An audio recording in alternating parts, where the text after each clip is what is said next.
In this video tutorial, I'm going to share to you on how you can fix the Windows Update error code 0x80070001F on your Windows 11. So let's get started.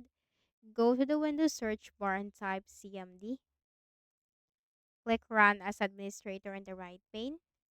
In the elevated command prompt window, paste this command, which is the SFC scan command, which will be posted in the description box below.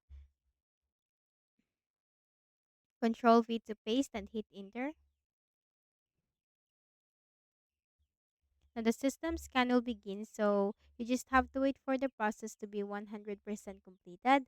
And once the process is 100% completed, then you just need to simply type exit in the command prompt window and then right click at the start button, shut down or sign out and restart your Windows.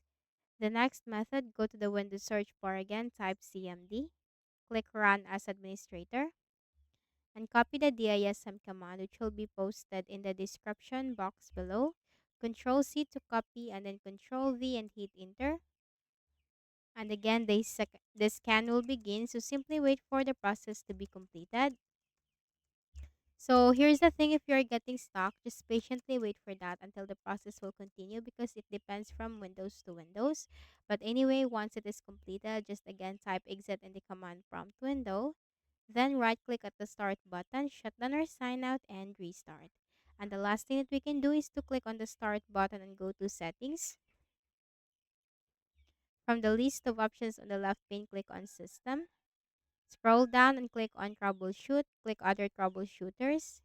Here you'll find Windows Update with the run button corresponding to it. Click the run button corresponding to Windows Update to run the Windows Update troubleshooter. This will help you detect and spot the issue or problem that you are facing on your Windows. And aside from that, this will give you suggestions and recommendations in fixing the issue.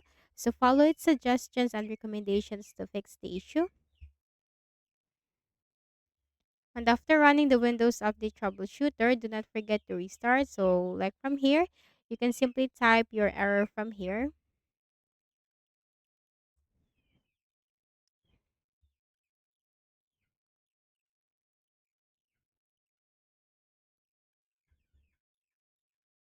Okay, so after running the Windows Update Troubleshooter, again, just simply follow the on-screen instructions. Right-click at the Start button, shut down or sign out, and restart. So I hope this video helped you. Kindly please do not forget to hit the like button and subscribe to this YouTube channel. Thank you for watching the video.